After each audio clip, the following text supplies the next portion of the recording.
P1, P2, P3 et P4, on vous demande de donner les indices de Miller des familles représentées sur la figure. Donc, d'abord, la première famille, la famille P1. Donc, vous avez une série de plans qui sont parallèles à l'axe Z. Donc, ça veut dire déjà l'indice L, qui est suivant Z, il est connu.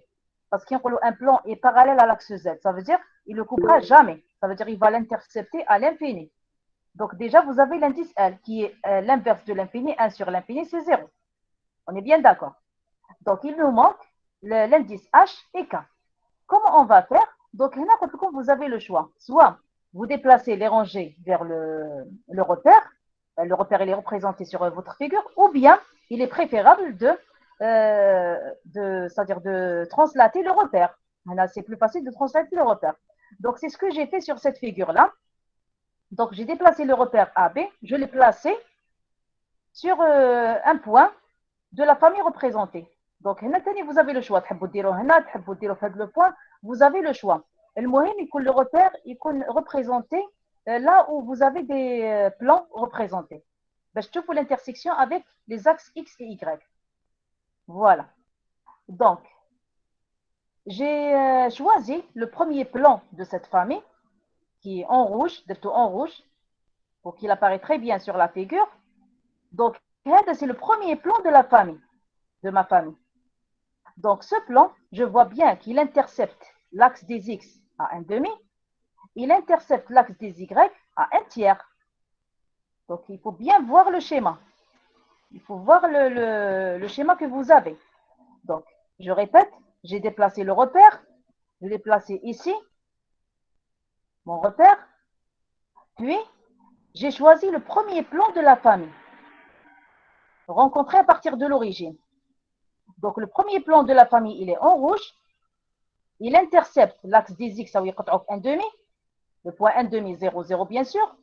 Il intercepte l'axe des Y en ce point-là, qui a les coordonnées 0, 1/3, 0. Voilà. Ce qui fait, lorsque vous déterminez les indices HKN, vous allez inverser ces intersections. Donc, pour l'indice H, je vais voir l'intersection à l'axe des X. 1,5, j'inverse 1,5. 1 sur 1,5, ça vous fait 2. Suivant Y, ça me donne l'indice K. Donc, je vais inverser 1/3. 1 sur 1/3, c'est 3. Et enfin, pour l'axe Z, c'est une donnée depuis le début. La famille, elle est parallèle à l'axe Z. Ça veut dire qu'il intercepte Z à l'infini. Donc, 1 sur l'infini, c'est 0. Donc, vous avez les indices HKL qui sont 2, 3, 0, entre parenthèses, bien sûr, par convention. Voilà. Donc, il n'y a pas de problème pour ces indices. C'est des indices qui sont entiers et premiers entre eux. Il n'y a pas un facteur quand même. Donc, je vais donner ces indices-là pour la première famille. Est-ce que c'est compris pour le premier exemple? Oui, madame. Très bien. madame. Très bien. Donc, la même chose pour la deuxième famille. Pour la deuxième famille, kif kif, il est préférable de déplacer le repère. Donc, je vais mettre, voilà la figure de la famille 2, P2. Donc, la famille P2, le repère, il est représenté de le côté AB. Oui, on a mentionné AB. Qu'est-ce que j'ai fait? J'ai déplacé le repère. Vous avez le choix. Le moyen de placer là où vous avez des plans représentés, pour bien voir l'intersection. Je vais voir les axes X et Y. Donc, là, je l'ai placé par exemple ici, comme c'est représenté dans la figure. Donc, dans ce cas, le premier plan, les chapeaux rencontrés à partir de l'origine pour cette famille, c'est bien le plan qui est représenté en vert. Je l'ai représenté en vert. Donc, là, en vert. Donc, le plan en vert, où il y a l'axe des X, il intercepte en ce point-là qui a les coordonnées 1, 0, 0. Très bien. Et l'axe des Y? 0, 1 demi, 0.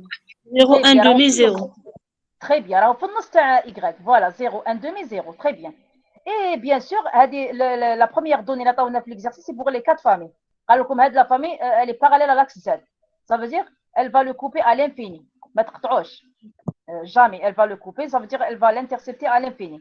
Donc, pour déterminer les indices HKL, kif, la même méthode. On chope l'intersection suivant X pour déterminer H, on dit 1 sur l'intersection suivant X. Donc, 1 sur 1, c'est 1. La deuxième coordonnée suivant Y, L'intersection, c'est 0, 1 demi, 0. Ça veut dire que je vais inverser la valeur 1 demi. 1 sur 1 demi, ça vous fait 2. Et pour Z, c'est 1 sur l'infini, c'est 0. Voilà, la même chose. Il n'y a pas de problème pour ces indices. Je vais les garder. C'est les indices de Miller pour cette famille. Est-ce que c'est bon pour la deuxième famille? Oui, madame. Très bien. Donc, je vais voir s'il y a des commentaires là. Le x dans 1. Oui, oui. N. Donc, H, c'est l'inverse de 1. Ça vous fait 1. 1 sur 1, c'est 1. 0, 1 demi, 0. Pour Y. Pour Y, mademoiselle. Attendez, je vais afficher la figure.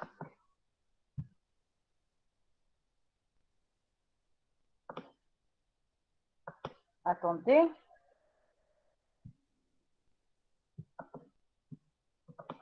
Je vais agrandir Barkna.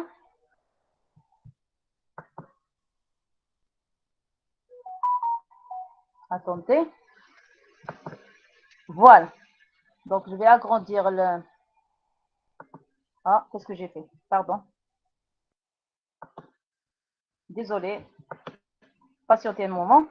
Je vais partager le corrigé. Voilà. Voilà. Donc, je répète.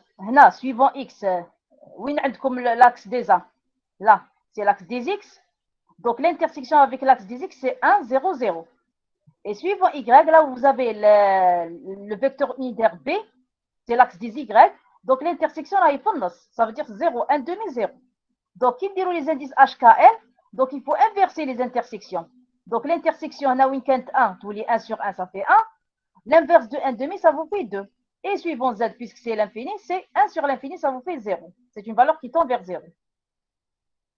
Est-ce que c'est compris?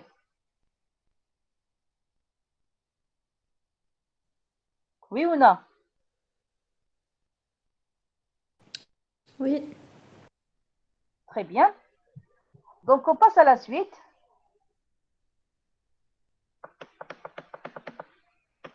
La famille P3.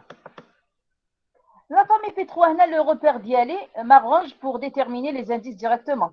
Donc, ce n'est pas la peine de le déplacer. Traduire directement à partir de la position de votre repère, vous pouvez déterminer les indices HKL. Ce n'est pas la peine de déplacer le repère pour P3.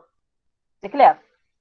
Donc, qu'est-ce que j'ai fait? J'ai cherché le premier plan qui ne passe pas par l'origine de la famille. Donc, maintenant, le plan qui passe par l'origine, le plan qui est en bleu. J'ai choisi une autre couleur, mais je te vois bien.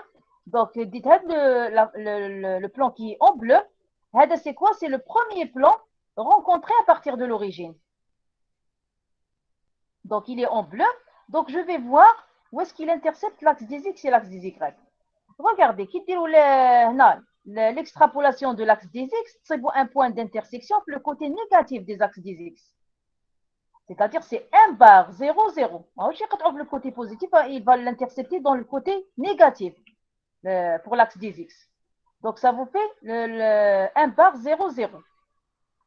Pour Y, il va l'intercepter en ce point-là qui a les coordonnées 0, 1, 0. Le côté positif des axes des Y. Et Z, bien sûr, la même chose. Vous avez un plan qui est parallèle à l'axe Z, donc il le coupera à l'infini. Ça veut dire les indices HKL, comment je vais les déterminer? Par la même méthode, l'inverse des intersections. 1 sur 1 bar, c'est 1 bar, c'est toujours 1 bar. 1 sur 1, c'est 1. Et 1 sur l'infini, c'est 0. Est-ce que vous avez des questions à poser concernant la famille P3? P3, on n'a pas déplacé le repère parce qu'il nous arrange pour déterminer les indices. Ce n'est pas la peine de le déplacer. Vous le laissez tel qu'il est. Est-ce que vous avez des questions à poser concernant la famille P3?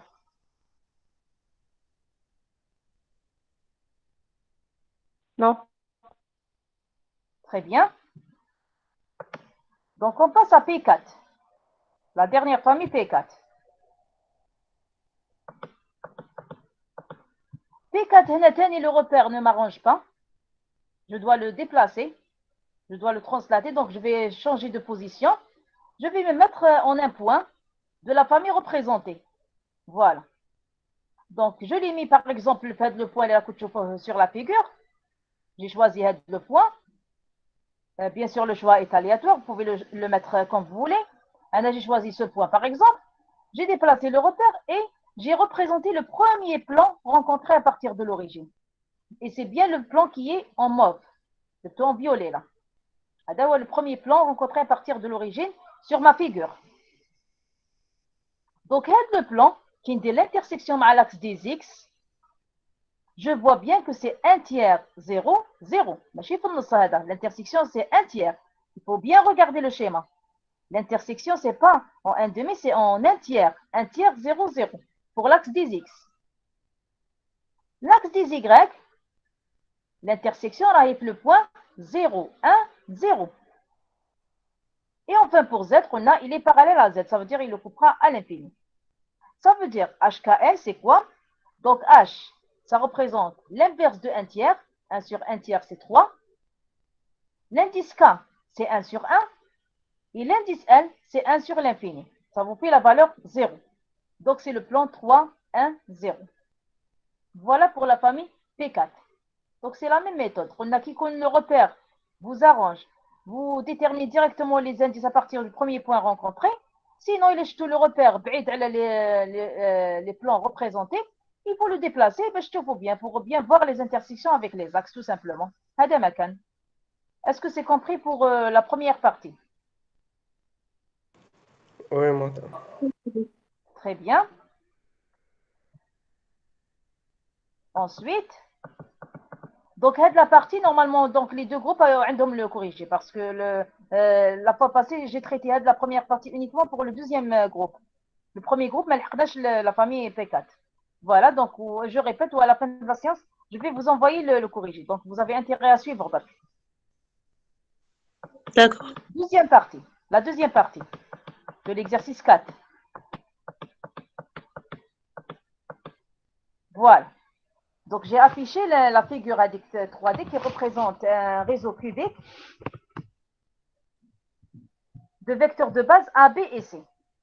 Il vous demande, dans la première question, de donner les indices des points, des nœuds ou des points, A, B, C, D, jusqu'à le point le point I, pardon. Donc, là, c'est très simple. On a déjà un réseau bidimensionnel, ça veut dire 2 dimensions. On a les coordonnées U et B.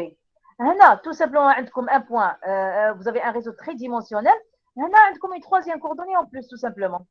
Mais 3D, il faut bien imaginer le schéma. Donc, ne touche les coordonnées, parce qu'il faut bien voir le schéma. Donc, la première des choses, il faut chercher le repère. Pardon, je vais voir ce qui est. Voilà. Voilà. Combien? 38, voilà.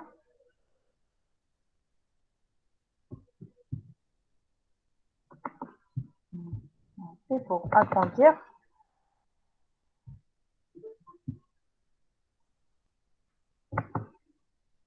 Pardon, patientez, je vais agrandir la figure.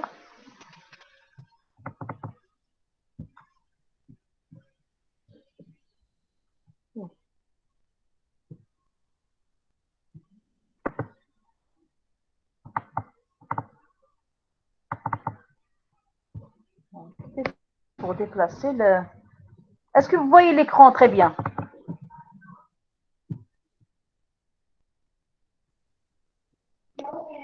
Oui, madame. Très bien. Donc, on continue. Donc, il vous demande d'abord les coordonnées du point 1. Donc, la première des choses, il faut chercher le repère. Donc, c'est-à-dire l'origine et les vecteurs unitaires A, B et C. Donc, l'origine, c'est bien le point O. Tout le monde le voit. Ou les vecteurs unitaires A, B, C, les rames en gras. Donc, comme l'axe des X, c'est celui qui porte le vecteur A. L'axe des Y, c'est le vecteur qui porte l'axe unitaire B. Ou C, c'est l'axe des Z. Ça représente l'axe des Z. Donc, le point A d'abord. A exactement au centre de ce cube-là. Il est au centre de cube. Le centre de la maille cubique. Le centre de la maille cubique. Donc, le centre de la maille cubique, les coordonnées de ce point-là, c'est 1 demi, 1 demi, 1 demi. Parce que là, ce niveau-là, ça représente Z égale 1 demi. Alors, on a fini niveau Z 1 demi, on a fait Z. Donc, Z 1 demi. Et pour voir les coordonnées suivantes x, y, il suffit de projeter le point A sur le plan x, y. Et vous lisez directement les valeurs suivant x et suivant y. Voilà. Donc, vous trouvez les coordonnées 1 demi, 1 demi, 1 demi. Est-ce qu'on est d'accord pour le point A?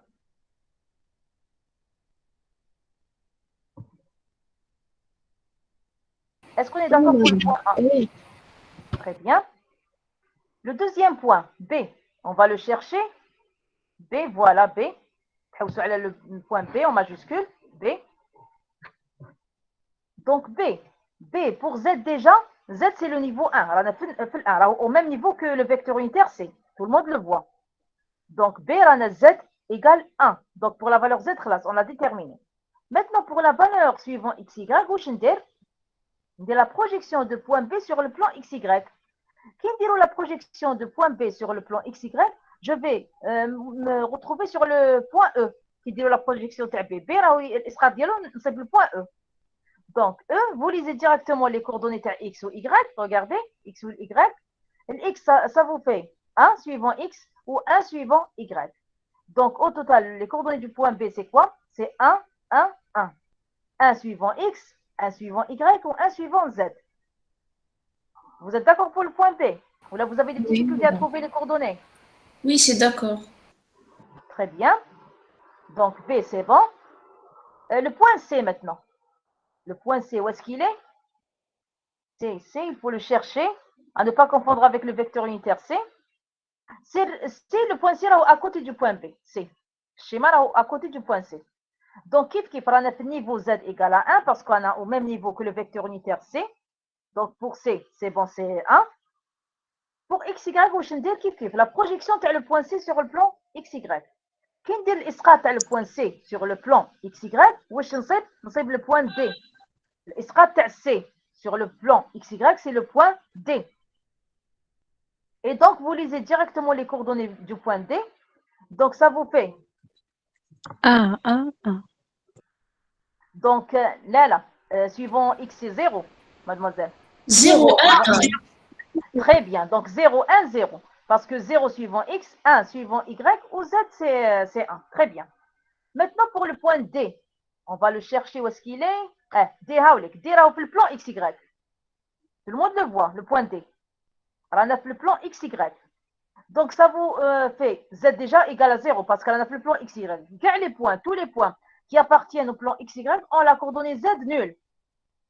Donc, D déjà, la coordonnée Z, c'est 0. Suivant X ou Y, on a X, c'est 0, Y, c'est 1. Donc, ça vous fait 0, 1, 0. Est-ce qu'on est d'accord? Le point D. Ah oui, madame. Oui, madame. Très bien.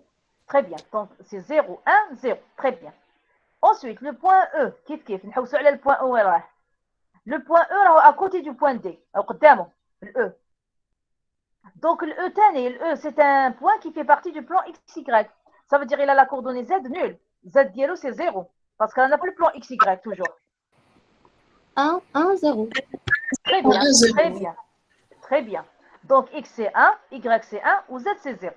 E, c'est bon. Ensuite, le F. Le F, où est le F? Il faut bien chercher le point F. Voilà, F, où maintenant? F, le côté de Z égale à 1, mais le fort. F. Ça veut dire Z déjà, Z, c'est 1 pour F.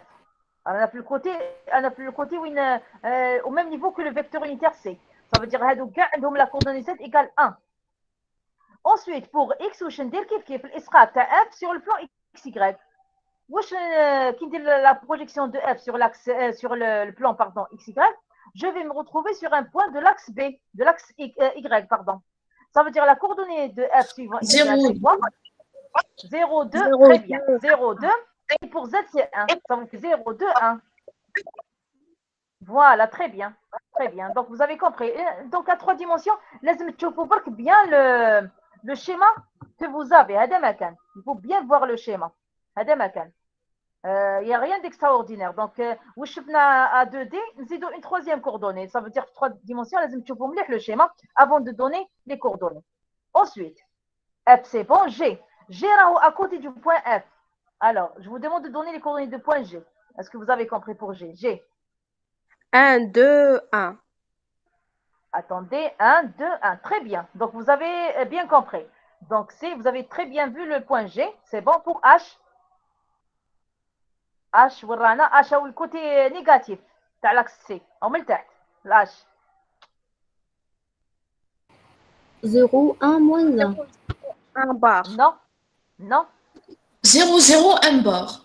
Très bien. 0, Donc, 0. 0, 0, 1 bar. علاه parce que là, on a déjà le côté négatif تاع Z. Donc, c'est 1 bar pour Z. Pour X ou Y, يديروا الإسقاط تاع H sur le plan X, Y. تصيبوا لكم l'origine.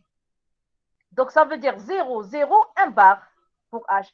Est-ce que vous avez compris pour H? Oui. Oui. Madame. Oui, madame. Et pour I? Pour I? 1, Il y aura 0, à côté de 1. H. Comment? 1, 0, 1 bar. 1, 0, 1 bar. Très bien, très bien. Donc, c'est 1 parce que le côté positif des X. 1, 0 pour Y parce que la projection, de la projection de I sur le plan XY, je vais me retrouver sur l'axe des X. Ou l'axe des X, on a la coordonnée Y, c'est 0. Donc, 1, 0, 1 bar. Très bien. Donc, voilà pour les coordonnées des points. Donc, on passe aux indices des rangées, normalement. La deuxième question, c'est les indices des rangées. Donc, je vais lire la question d'abord. Attendez. Pourquoi c'est bloqué? C'est bloqué ici. Attendez.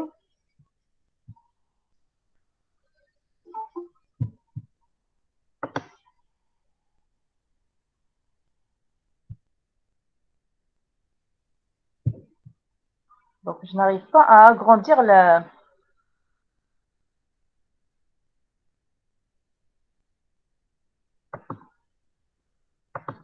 Attendez.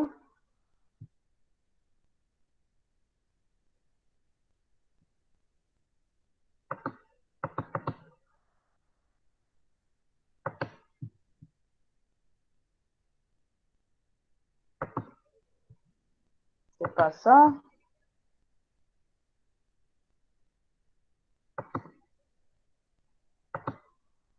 Attendez, je vais la partager de nouveau parce que je n'arrive pas à déplacer mon curseur. Je vais la partager de nouveau. Patientez.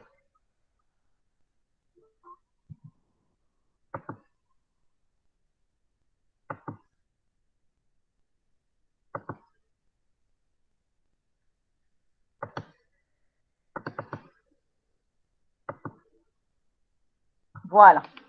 Comme ça, je vais déplacer mon curseur pour voir la suite. Voilà. Il vous demande maintenant les indices des rangées R1, R2, R3 et R4. La même chose. Ce qu'on a vu pour le réseau bidimensionnel, on va le voir pour le réseau tridimensionnel. On a une coordonnée en plus. Donc, واش نشوفوا عندنا deux cas قلنا.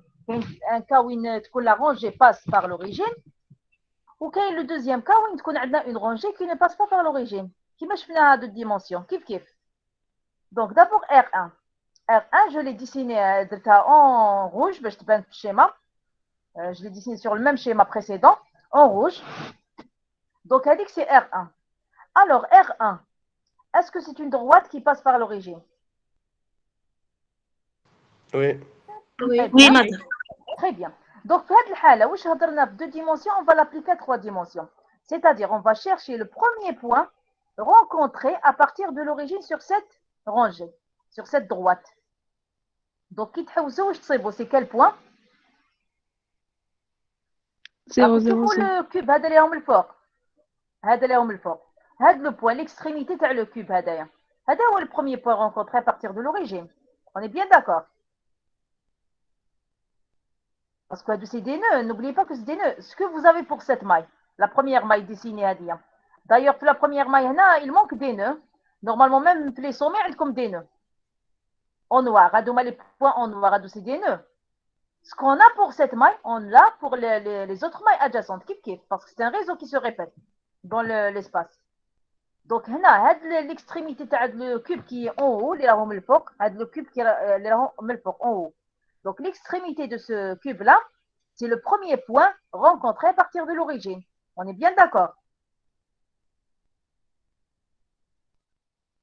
Donc, donnez-moi, s'il vous plaît, les coordonnées du premier point rencontré à partir de l'origine pour que je vois est-ce que vous avez compris.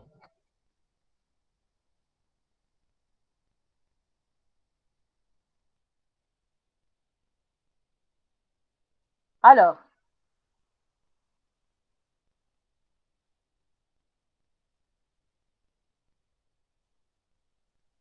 est-ce que vous pouvez me donner les indices du premier point rencontré sur R1, la rangée R1?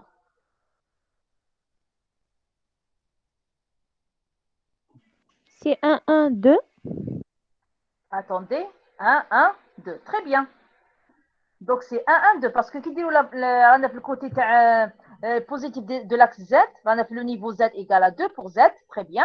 Et pour XY, si je projette le premier point rencontré sur XY, je vais trouver pour X, c'est 1 et pour Y, 1. Donc, le premier point rencontré à partir de l'origine, c'est 1, 1, 2 sur la rangée R1. Est-ce que les autres sont d'accord? Oui, madame. Très bien. Donc, ça veut dire que les indices de cette rangée, où je n'écris 1, 1, 2 entre crochets par convention. Donc, je vais vous le montrer sur la figure. Voilà comment on fait. Donc, vous avez tout le détail. Comment on détermine les coordonnées de la rangée à 3D. Ensuite, R1 qui est en rouge passe par l'origine. Donc, R1 a les indices 1, 1, 2 entre crochets, tout simplement. Donc, on a la coordonnée suivante Z qui est en plus par rapport à deux dimensions. La même chose, on va voir les indices du R2. Donc, est-ce que R2 جوز à l'origine ou là? La même chose, نعاود نولي le schéma d'y parce que j'ai représenté كاع sur le même schéma. Voilà, le schéma R2. Est-ce que R2 est une rangée qui passe par l'origine? Elle est en vert, de cas en vert. Non. Très bien. Donc, في هذه الحالة واش قلنا في deux dimensions واش نديرو كي تكون عندنا une droite qui ne passe pas par l'origine? كاين deux méthodes. Soit la relation de Charles, soit la transition. Très bien. Donc, vous avez le choix. تحبوا ديروا la différence de coordonnées entre deux points qui appartiennent à la rangée et vous laissez la rangée telle qu'elle est, ou bien vous translatez la droite de façon parallèle حتى l'origine. حتى تكون عندكم une droite qui passe par l'origine. Donc, هنا vous êtes libre. كيما حبيتوا. Par exemple, il a donné la translation. Regardez bien. La translation de R2 jusqu'à l'origine, je vais obtenir une droite qui est dessinée en mauve. Les rails en mauve. De tel comme R3. C'est R3. D'ailleurs, R3. R3 est dessiné sur la figure. Donc, c'est R3. Voilà. Parce que les deux droites de la même famille, c'est des droites qui sont parallèles. Des plans, des rangées de la même famille. C'est des droites qui sont parallèles. Elles ont les mêmes indices. Voilà. Donc, R3, quel est le premier point rencontré à partir de l'origine sur R3? Parce que R3 passe par l'origine. Le point B. Le point A. C'est le point A. Ou le point A? Vous l'avez négligé, le point A. C'est le point A d'abord. Vous passez d'abord par le point A, ensuite le point B. Donc, A c'est le premier point que je rencontre sur la droite R3. Est-ce que vous êtes d'accord? Oui. Très bien. Donc, vous allez donner dans un premier temps les valeurs 1,5, 1,5, 1,5. Ah, on l'a déjà déterminé, les coordonnées de point 1. Mais, attention, on a les indices de Miller, il faut les représenter de la même manière. Donc, la convention, qu'est-ce qu'elle dit? Il faut que les indices soient entiers. Donc, ça veut dire, pour se débarrasser de la fraction indienne, on est obligé de multiplier tous les facteurs, tous les indices par le même facteur 2 pour se débarrasser de la fraction. Donc, c'est bon, les indices 1, 1, 1. N'oubliez pas les crochets. Pour R2. Donc, R2, c'est les mêmes indices que R3. Et donc, c'est 1, 1, 1. Est-ce que vous avez compris?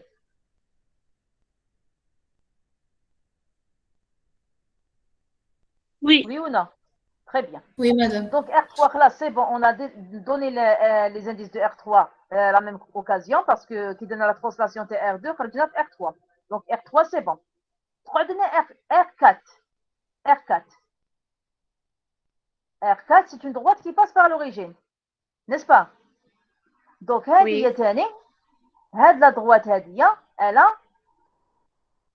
on va chercher le premier point rencontré sur cette droite là. Donc هنا ما تنساوش بلي هاد la maille qui est en bas elle est similaire à la maille qui est au centre هذه. Vous avez un réseau, ça veut dire واش عندنا في la maille اللي dessinée on a pour les autres mailles la même chose. Ça veut dire هنايا normalement il كنديروا الديسين en toute rigueur on doit représenter même le nœud qui est au centre de la maille كيف كيما la maille centrale. Parce que votre réseau, on a un nœud au centre de la maille. Ça veut dire même la maille qui est en bas, on a un nœud qui est au centre de la maille en fait. Donc, le nœud qui est au centre de la maille qui est en bas, quelles sont les coordonnées de ce nœud qui est au centre? Le centre de la maille qui est en bas. Un bar. Attendez, si je fais la projection, donc je vais me retrouver ici. Donc, c'est un demi. Attendez, pour ce point-là. Donc, un demi, au moins un demi. Hein? Un demi-bar. On a plus côté négatif. Un demi-bar. Oui, un demi-bar. Très bien. Un demi-bar. Oui, un demi-bar. Très bien. وهنا تاني bien sûr, les indices, on a une fraction. Donc, on ne va pas le donner comme ça. Qu'est-ce qu'on fait? On multiplie tous les indices par 2. On multiplie par 2. Donc, il y a un bar. Plutôt un bar. Un bar. Très bien. Ou là, c'est équivalent qui déroule l'inversion de tous les indices. C'est la même chose. C'est les mêmes indices. Voilà. Pour la rangée R4.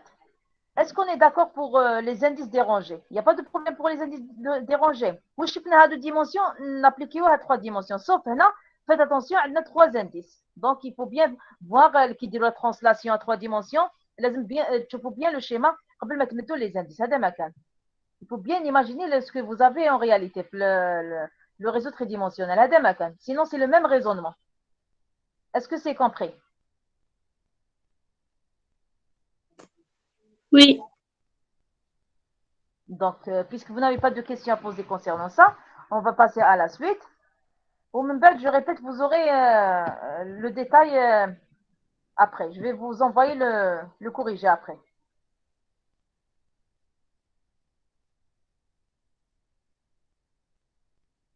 Maintenant, il vous demande les indices des plans. Et les indices des plans, justement, il y a deux méthodes. Quelle est la méthode géométrique اللي شفناها déjà في l'exercice 3, etc. واش نديرو في la méthode géométrique. Donc, on va déterminer les indices du premier plan de la famille rencontrés à partir de l'origine en faisant les intersections avec les axes. Ou quand on a les intersections, on va donner les inverses. Ou la deuxième méthode pour déterminer les indices d'un plan, il y a la résolution de l'équation d'un plan. Donc, c'est la méthode numérique. Donc, il y a deux méthodes. La méthode géométrique, géométriquement, tu peux le taqato' مع les axes et vous les inversez. Ou là, vous choisissez la deuxième méthode. Il faut résoudre une équation d'un plan. Ou l'équation d'un plan, il y a 3 inconnus. H, K ou L. C'est-à-dire qu'il vous faut 3 points de coordonnées X, Y, Z pour déterminer les indices du plan. Donc, faites la question. Je vais vous donner les deux méthodes. Ou même, vous choisissez la méthode qui vous paraît facile. Il ne faut pas donner les méthodes à chaque fois, les deux méthodes. Donc, comme les deux méthodes pour expliquer les deux méthodes. Après, vous choisissez la méthode qui vous paraît facile. On est d'accord? Oui, madame. Très bien. Donc, d'abord, le point BCDE. BCDE. Attendez, je vais voir.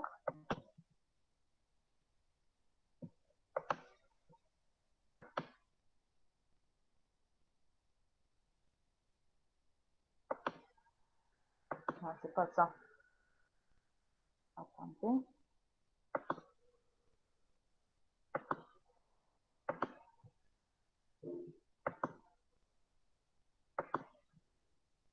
Voilà.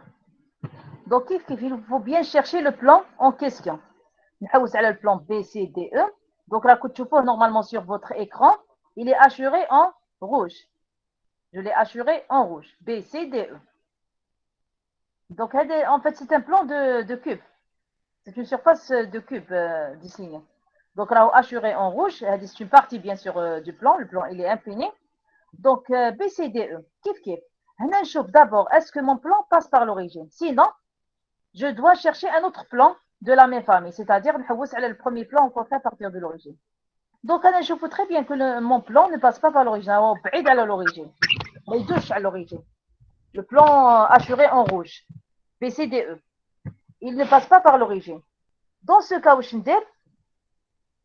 en utilisant la méthode géométrique, la première méthode, on dit directement l'intersection de ce plan avec les axes X, Y et Z. Alors, est-ce que vous pouvez me donner les intersections avec les axes X, Y et Z pour le plan BCDE?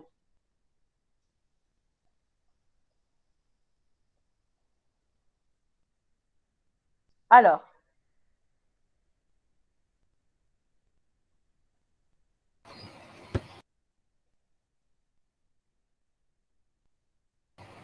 Par rapport à l'axe X, l'infini. très bien. Il est parallèle à l'axe X. Très bien. Oui. Et par rapport à l'axe Y et Z, 1. Donc l'infini 1, 1. Là. Non.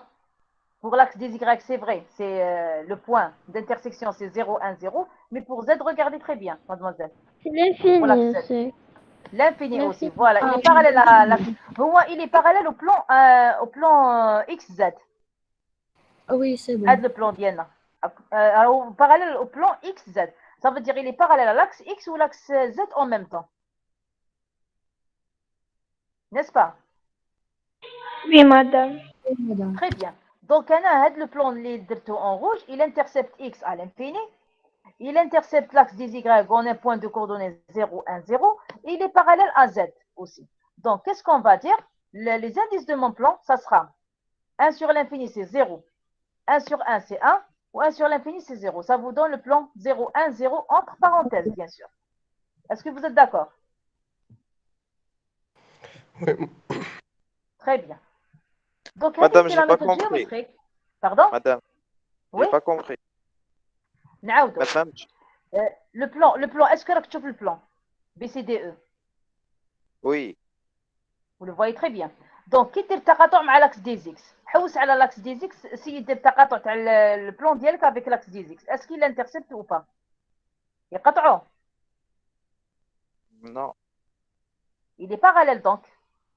Il ما يقطعوش, ça veut dire il est parallèle à l'axe des X. oui, Donc, كي نقولوا parallèle, ça veut dire كي شغل نقولوا يقطعوا في l'infini. Parce qu'on ne peut pas atteindre l'infini. Jamais on peut atteindre l'infini. Ça veut dire qu'il ne le coupera jamais. Donc, نديروا التقاطع مع X, نديروا l'infini. On est d'accord? oui, Ensuite, l'Y maintenant. Regardez l'intersection, le plan ديالك مع l'axe des Y, c'est le point D. Est-ce que راك تشوف D, le point D? oui, Donc, les coordonnées le point D, c'est 0, 1, 0. Alors, au l'axe des Y. ah, Très bien. Ou l'axe Z maintenant. Regardez votre plan par rapport à l'axe Z. شوف l'axe avec le vecteur C ou شوف le plan ديالك. Est-ce qu'il l'intercepte ou pas? Est-ce qu'il يقطعوا ولا لا؟ parallèle. Ah, ما يقطعوش. ouais, Donc, ça veut dire qu'il est parallèle à Z aussi. d'accord, madame. Merci. Donc, l'intersection, c'est l'infini aussi, suivant Z. Donc, qui déroule les inverses ou les intersections, je يخرج لنا 0, 1, 0, le plan. 0, 1, 0, le plan.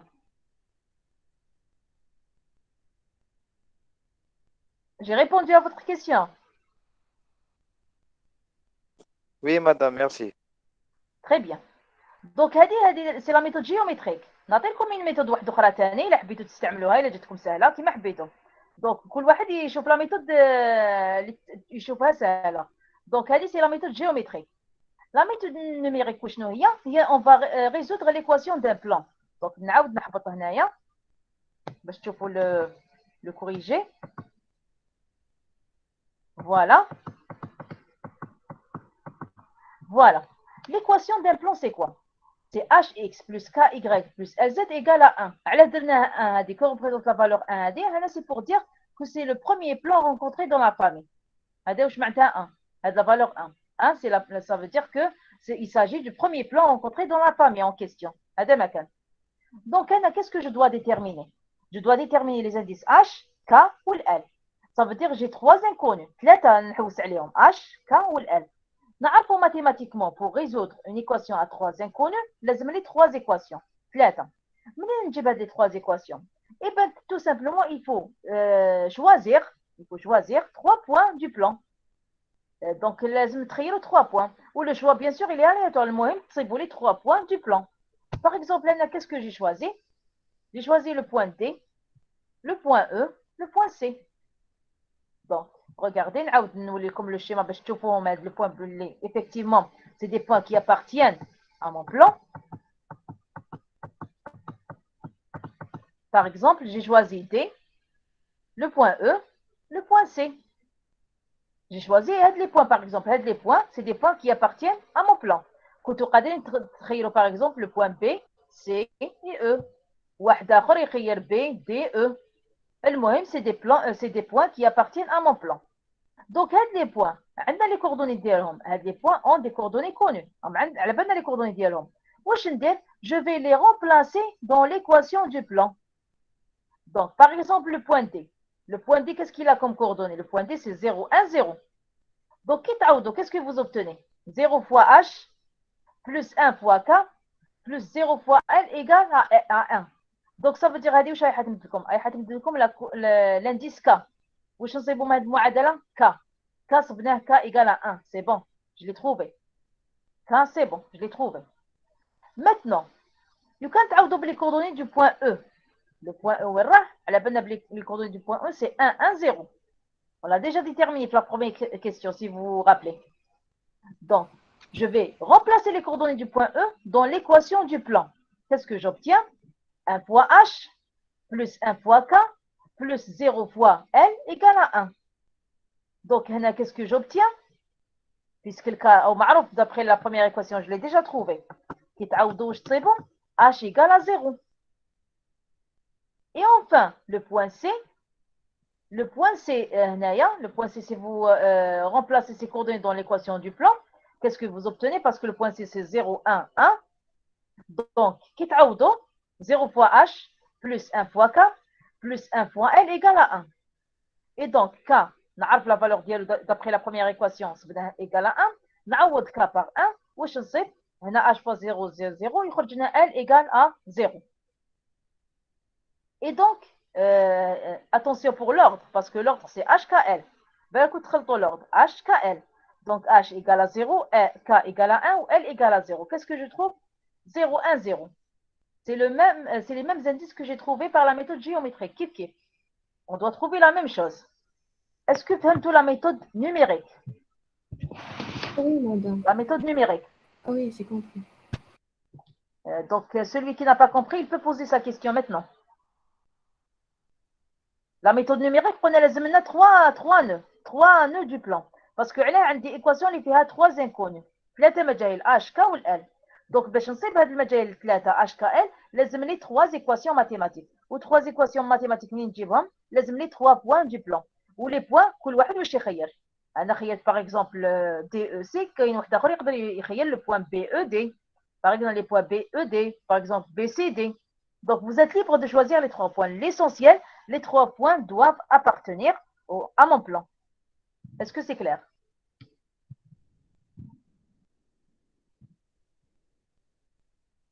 Oui, madame. Est-ce que vous avez compris? Très bien. Donc, maintenant, il vous demande de dessiner les plans de la même famille. Les plans de la même famille. Les plans de la même famille, tout simplement, c'est des plans qui sont parallèles. Les plans de la même famille, parallèles et équidistants, bien sûr. Donc, là, les plans ont les mêmes indices. Donc, sur le plan, j'ai assuré tous les plans qui sont parallèles à mon plan. C'est des plans qui sont parallèles au plan XZ. Donc, la famille, j'ai représenté les 3, par exemple, sur le schéma. Les plans font partie de la même famille. C'est des plans qui sont équivalents. On dit que c'est des plans équivalents. Ça veut dire que c'est des plans de la même famille. Des plans liconons, mutwazien et équidistants.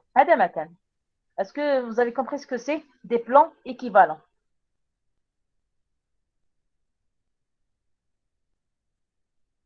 Oui, Oui ou madame. non? Très bien. Donc, de la même manière, on va déterminer les indices HKL pour les plans suivants.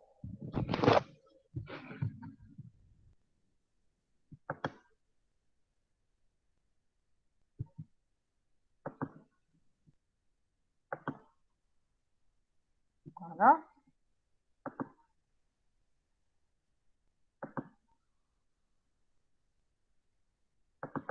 Attendez. À chaque fois, je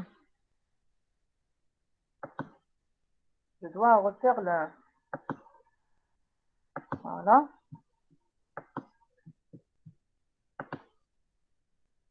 Voilà, pour agrandir la figure. Ensuite, quel plan il demande?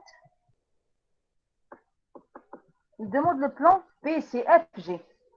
BCFG. BCFG, je l'ai dessiné dans le schéma suivant. Je vois bien.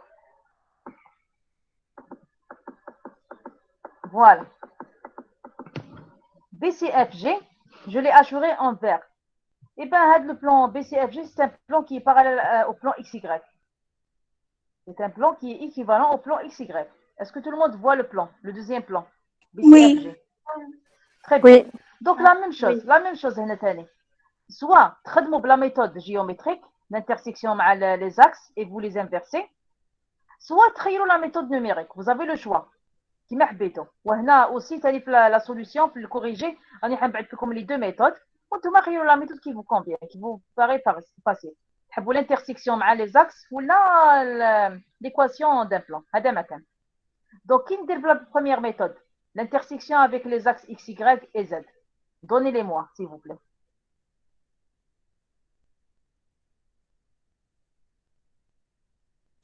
Avec x et l'infini. Oui. Parallèle. Très bien. Il est parallèle à x et aussi Y. À Y. très bien, parce que c'est un plan qui est parallèle au plan XY. Donc, il est parallèle à l'axe X et l'axe Y en même temps. Voilà. Et l'axe Z? 1. 1. Très bien, très bien. Donc, c'est le point 0, 0, 1. Très bien. Donc, là, si j'inverse les intersections, ça me donne le plan 0, 0, 1. C'est bien ça. 0, 0, 1. Oui. Très bien. Donc, c'est les indices que j'ai obtenus par la méthode géométrique. Et bien sûr, qui est 001, c'est équivalent à 001 bar. C'est la même chose. Qui déroule l'inversion de tous les indices, c'est la même chose. C'est le même plan. Donc, le plan 001 par la méthode géométrique, je vais essayer de le trouver par la méthode numérique. L'équation d'un plan, est-ce qu'il rejoint les mêmes indices? Donc, le plan, il a l'équation hx plus ky plus lz égale à 1, parce que c'est le premier plan rencontré à partir de l'origine, parce que mon plan ne passe pas par l'origine, c'est le premier de la famille qui est rencontré à partir de l'origine, qui déroule les intersections, l'équation d'un plan.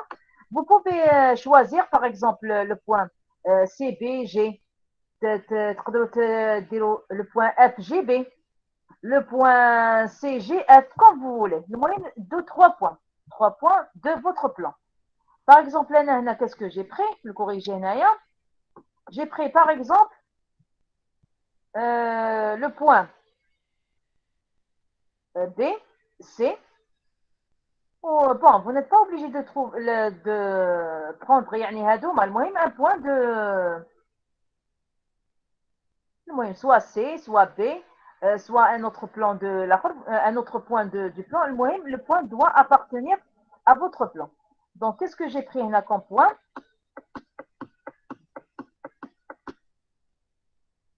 Non, au plan BCFG. 001. Ah, c'est le point C.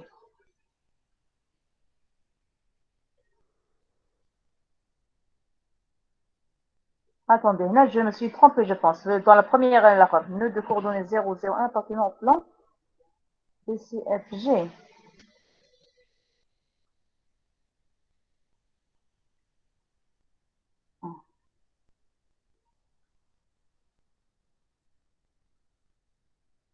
Ah, là, je me suis trompée pour le point. J'ai pris un point qui ne fait pas partie de plan. Le moyen. BCFG. Il est là, BCFG. BCFG, c'est un plan qui est parallèle au plan XY, n'est-ce pas? Donc là, pour le point BCFG, tout le monde le voit en vert. Je l'ai assuré en vert. Bon, le nœud C, C, il a les coordonnées, par exemple, si on a déjà déterminé les coordonnées déjà. C'est quel point? C'est 0, 1, 1. C'est bien ça? Le point Oui. C, c'est 0, 1, 1. Donc, si vous les remplacez dans l'équation du plan, qu'est-ce que ça vous donne? 0 fois H plus 1 fois K plus 1 fois L égale à 1. Et donc, là, il faut trouver un autre point d'abord. Parce que là, comme deux inconnus dans l'équation, K et L. Donc, alors, pourquoi j'ai pris ce point? Attendez. 0, 0 et 1. 0, 0 et 1, quel point? Eh oui, c'est 0, 0 et 1, oui. Pourquoi j'ai pris le point? Je vais vous dire. Le point 0, 0, 1, est-ce que tout le monde voit le point 0, 0, 1? C'est le point qui est juste avec le vecteur C. Est-ce que tout le monde le voit? Oui, 0, madame. 0, 1. Avec le point, il fait partie de mon plan. N'oubliez pas que le plan, il est infini. Il est infini, le plan. Mais ce que j'ai assuré en vert, c'est une partie du plan. On est d'accord? Oui. Le plan, il est infini. Donc, une partie, je ne chauffe pas, c'est pour visualiser le plan. Sinon, le plan, il est infini. Bon, le plan, qui dit l'extrapolation de le plan? Il va passer par le point que j'ai donné, n'est-ce pas? Oui. Il va passer par le... C'est pour ça que je l'ai pris. Là, je l'ai pris parce qu'il m'arrange pour les indices.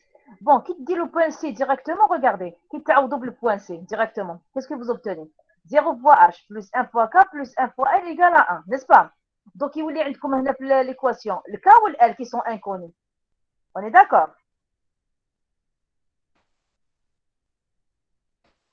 Mais on a On est L égale d'accord? à 1. Attendez. Si vous prenez le point de coordonnées 001, regardez. Qui te donne le point 001? 001, il fait partie de mon plan. Donc, il va vous donner l'indice L. L يكون عندكم. L égale à 1. وبعد كي يكون عندكم L, تما تعاودوا le point C. Le point C, regardez, 0 fois H plus 1 fois K plus 1 fois L égale à 1 avec L égale à 1. Je l'ai déjà calculé. Donc, هنا في هذه الحالة نقدر نصيب l'indice K. K égale à 0. Ensuite, je vais prendre un autre point. Par exemple, là, le point B. Le point B, il a quelles coordonnées? C'est les coordonnées 1, 1, 1. Si vous remplacez Naya, vous avez l'indice déjà K et vous avez l'indice L. Donc, à l'indice K ou l'indice L, vous allez trouver l'indice H. Est-ce qu'on est d'accord? Oui, madame. C'est clair. Voilà, donc, Naya, les points, lorsque vous les choisissez, il faut bien choisir les points. Trier les points, يعاونوكم في الحساب. Est-ce que c'est clair? Oui. Voilà, donc لازم تعرفوا كيفاش تخيروا les points ديالكم. هنا j'étais obligée c'est-à-dire de choisir un point اللي ما راهوش représenté dans la partie du plan, mais il fait partie du plan parce que le plan il est infini. المهم لازم ندي 3 points qui font partie de mon plan. هذا ما كان pour résoudre mon équation. Eh ben on a trouvé bien les mêmes indices اللي صبناهم في la méthode géométrique, n'est-ce pas? La méthode géométrique a attaqué le plan 001. Et là, c'est la famille 001. C'est la même chose, qui est équivalente, bien sûr, à la famille 001 bar. C'est la même famille. Est-ce que vous avez compris pour ce deuxième plan? Oui, madame. Très bien. Donc, c'est le deuxième plan. La famille de ce plan, c'est le... J'ai assuré, par exemple, le plan en bleu, il fait partie de la même famille. Il est parallèle à mon plan. Le plan X, Y, c'est la même famille. Le plan en bâtonnier, c'est la même famille. Les plans de la même famille, c'est des plans qui sont parallèles et équidistants. Enfin, le troisième plan, qu'est-ce qu'il demande comme plan?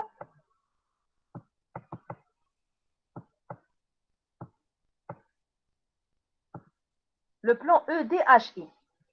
EDHI, un autre schéma pour ne pas encombrer les deux schémas précédents. J'ai préféré le dessiner dans un schéma wahdo. Voilà, avec le schéma. EDHI.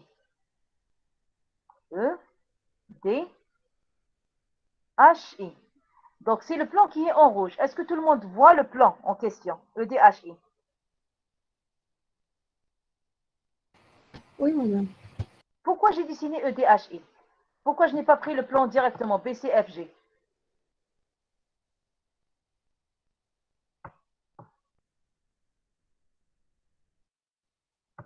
Mais qu'est-ce qu'il demande en fait? Attendez, parce que la question, mais je ne sais pas, la question. BCFG, c'est bien ça.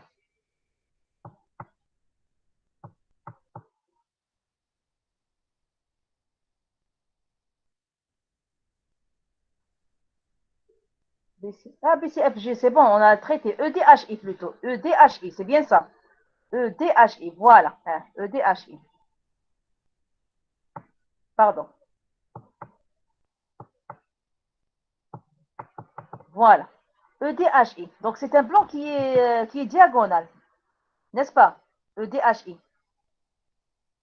C'est un plan qui est diagonal. On est d'accord? Ah oui. Voilà.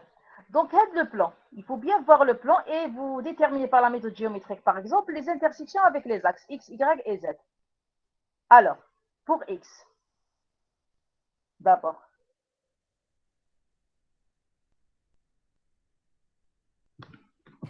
L'infini. Madame, bien, sont parce- parallèles. Oui, il est parallèle à X, oui. Déjà, كتشوفوا la partie en bas. HI, alors كتشوفوا il est bien parallèle à X. Donc, le plan diagonal, il est parallèle à X. Il ne le coupera jamais. Donc, il coupe X à l'infini. Et pour Y, où est-ce qu'il intercepte?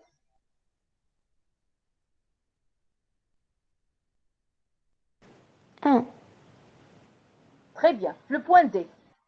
D, où est le point d'intersection? C'est-à-dire, c'est 0, 1, 0. Et pour Z, Un bar. très bien. Alors, l'intersection avec le point H. Le point Ah oui. H, il sera l'intersection, ça veut dire c'est 0, 0, 1 bar. Donc, comme les trois intersections, il suffit de les inverser pour trouver les indices de plan. Donc, il est comme la méthode Hadia plus facile, vous l'utilisez. Sinon, comme l'équation d'un plan. Vous avez le choix. Donc, si vous inversez, vous obtenez 0, 1, 1 bar. Voilà. Ou la méthode mathématique, qui je fais tout à l'heure, qu'est-ce qu'on fait? Hx plus ky plus lz égale à 1, c'est l'équation du plan en question. Maintenant, je vais choisir 3 points de ce plan. Par exemple, dites le point D. D, indique les coordonnées dialo, 0, 1, 0. Donc, vous remplacez 0 fois h plus 1 fois k plus 0 fois l égale à 1. Vous trouvez k égale à 1. Ensuite, qu'est-ce que j'ai choisi comme point, par exemple? J'ai choisi le nœud E, qui fait partie de mon plan. Le E de les coordonnées 1, 1, 0. Awat, l'équation. J'ai trouvé h. H égale à 1. Et j'ai pris, par exemple, le point H. H, il a les coordonnées 0, 0, 1 bar. En remplaçant les coordonnées de H dans l'équation, vous obtenez L. L égale 1 bar. Et donc, mon plan, c'est 0, 1, 1 bar. C'est le même que j'ai trouvé tout à l'heure par la méthode géométrique. Voilà. Et pour les familles équivalentes, plutôt les plans équivalents à ce plan-là, c'est les plans qui sont parallèles. Donc, vous les avez sur le schéma. J'ai représenté un seul, par exemple, en mauve. En mauve, le plan qui est dessiné en mauve, il fait partie de la même famille, EDHI. Voilà, tout simplement. Est-ce que vous avez compris comment on détermine les indices d'un plan? Par la méthode géométrique ou la méthode numérique?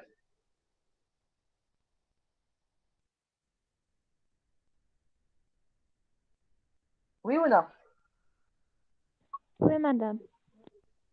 Très bien. Donc, pour la série numéro 1, donc, on l'a finalisée. Maintenant, pour la série 2, puisque vous avez commencé les structures métalliques, normalement, la série, je l'ai envoyée au délégué hier. Est-ce que vous l'avez reçue? La série numéro 2. Oui. Très bien. Donc, donc la Oui, séance madame. prochaine, Inch'Allah. Bon, Ma'alish, la séance prochaine, Inch'Allah, lorsqu'on se voit en présentiel, je vais vous distribuer la série, le papier HADEF, mais aujourd'hui, vous suivez sur votre écran ou quitte le TD, Inch'Allah, en présentiel, nous mettons comme la série imprimée. D'accord?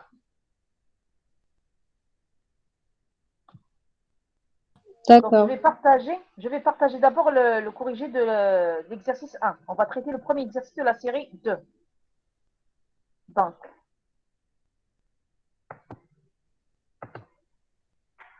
bon.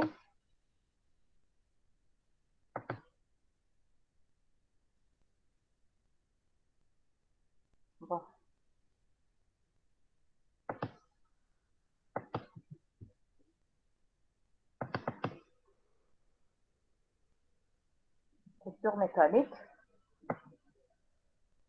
Voilà.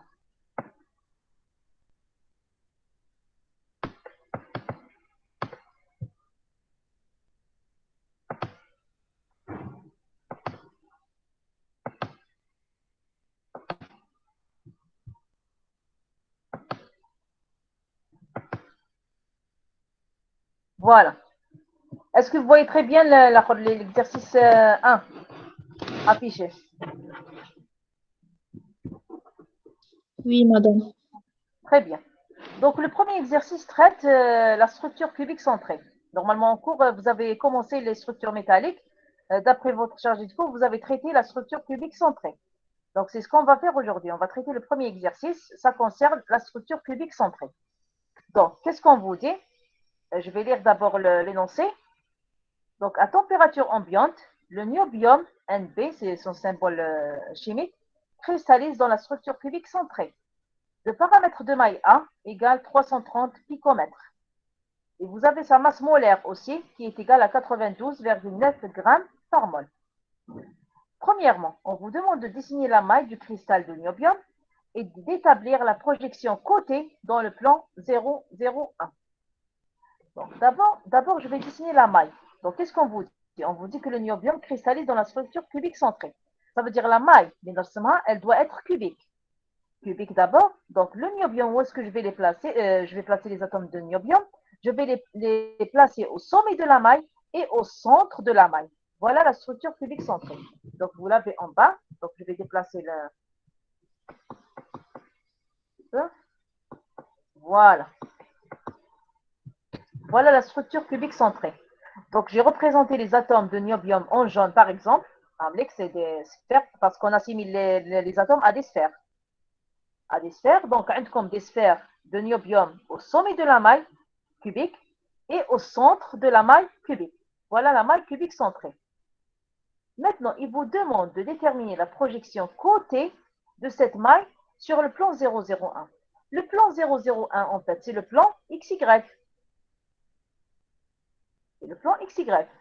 Donc, ça veut dire, pour trouver une projection sur le plan XY, on doit voir la maille selon l'axe Z. Les je vois selon l'axe Z.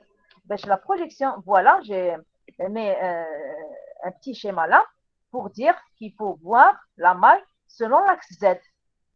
Parce que si je vois selon l'axe Z, je vais avoir une projection sur le plan XY. Est-ce qu'on est d'accord? Oui, madame. Très bien. Donc là, pour la projection côté, sur le plan 001, je l'ai représenté en bas. Et normalement, même en cours, elle vous a donné la projection d'une structure cubique centrée. Elle est valable pour le niobium, pour n'importe quel métal qui a une structure cubique centrée. Ça ne va pas changer. Bon, madame. Qu'est-ce que j'ai représenté? Puisque la maille est cubique, donc si tu vois la maille cubique, tu vois selon l'axe Z. Tu vois un carré, n'est-ce pas?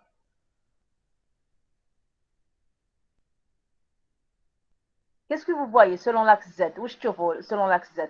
Il faut représenter ce que vous voyez. Qu'est-ce que je vois selon l'axe Z? Un carré. Un carré, très bien. Un carré parce que la maille, elle est cubique. Donc, je vois un carré. Maintenant, sur la projection côté sur le plan XY, qu'est-ce qu'on doit reporter? On doit reporter uniquement la coordonnée selon Z. Parce que la coordonnée suivant XY, regardez bien, si je prends le point qui est à l'origine, le point est à l'origine. Alors, les coordonnées XY, je vais les lire directement pour là, c'est 0, 0. Par exemple, le point qui est à côté maintenant, à droite. C'est quel point selon XY? C'est le point 0, 1. On la valeur de X. Donc, qu'est-ce qu'on reporte dans la projection côté? On reporte uniquement la coordonnée selon Z. Donc, les valeurs là que tu formes sur le schéma, 0, 1, 1 demi. C'est quoi? C'est les coordonnées selon l'axe Z. Pourquoi on a deux coordonnées là? 0, 1. Où 0 ou une autre valeur 1. Ça veut dire que vous avez deux atomes superposés. Wahda, la coordonnée Z égale à 0, ou l'autre la coordonnée Z égale à 1. Parce que si vous revenez au schéma, le schéma précédent, parce que de la projection, je vais donner le schéma. Il faut se baser sur le schéma. Voilà. Regardez. Lorsque vous voyez la maille selon Z, regardez, selon Z. Bon, sommes le carré, je vois un carré. Puis, on a l'atome qui est sur le plan XY, il y a l'origine. Ou on a une autre, le niveau Z égale à 1. Donc, la projection sur un plan, on va superposer l'un sur l'autre. Est-ce que vous êtes d'accord? C'est pour ça qu'on a deux coordonnées. On a 0 suivant Z ou on a 1 suivant Z. Est-ce que c'est compris?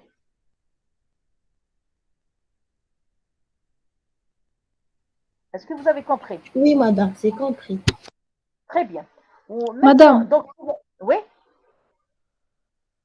Oui? Madame qui conduit selon X. La projection suivant X? Selon X, oui. Là, il faut voir la maille selon X. Ça veut dire qu'il y a une projection sur le plan YZ. Vous aurez la même chose, mademoiselle, parce que là, dans un cube, les trois directions sont équivalentes.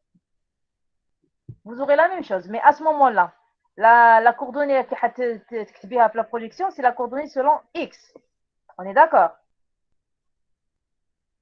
D'accord, madame. Sinon, pour la projection, vous aurez la même chose, avec le carré, etc. Pourquoi? Parce que les trois directions dans un cube sont équivalentes. A égale B égale C. Donc, c'est la même chose. Sauf que là, vous devez représenter dans votre cas, la coordonnée selon X seulement. Dans la projection, on a les axes Y et Z. Ou la coordonnée que vous allez reporter, ça représente la coordonnée selon X, tout simplement. Maintenant, il nous demande de donner la projection sur le plan XY. Ça veut dire que je dois voir ma maille selon l'axe Z. Ça veut dire que ce que je vais reporter, c'est uniquement la coordonnée suivante Z. Maintenant, pour le nœud qui est au centre de la maille, au centre de la maille, qui est la projection côté, il va se retrouver exactement au centre du carré. Parce que quand le plan XY, vous allez vous retrouver au centre du carré. N'est-ce pas? Donc là, regardez bien. La projection côté. Regardez, la valeur 1,5. Ça représente quoi? Ça représente la coordonnée Z du nœud qui est au centre de la maille.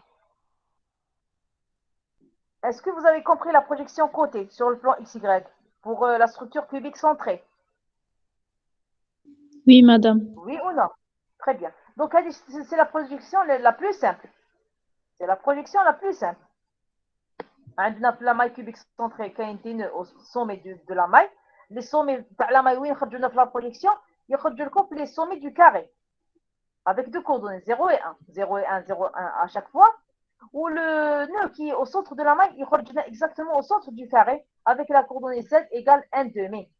Voilà. Maintenant, la deuxième question.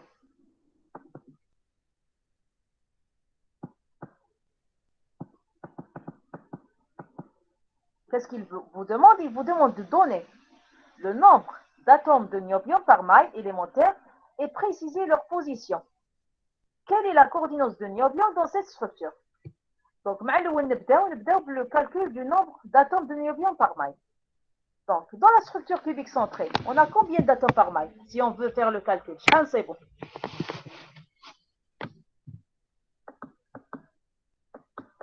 Combien d'atomes par maille?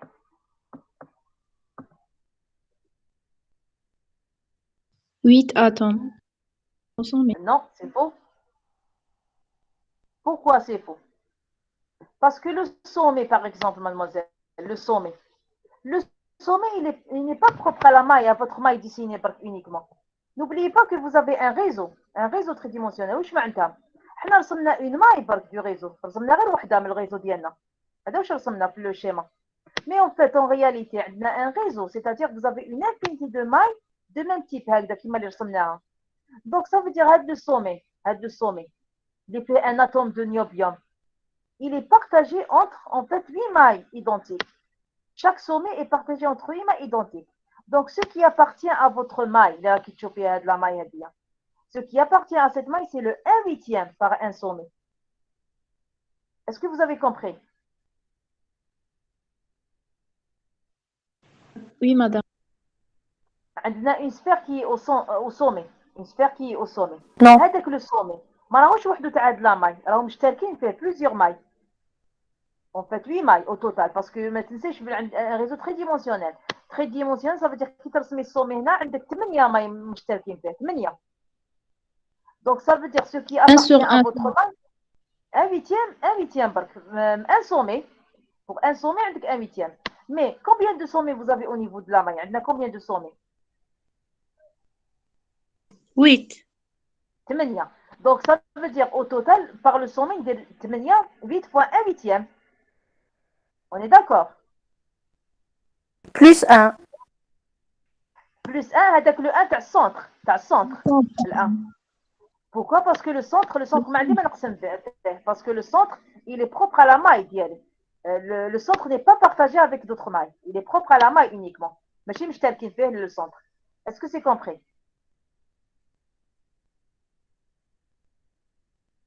Oui ou non?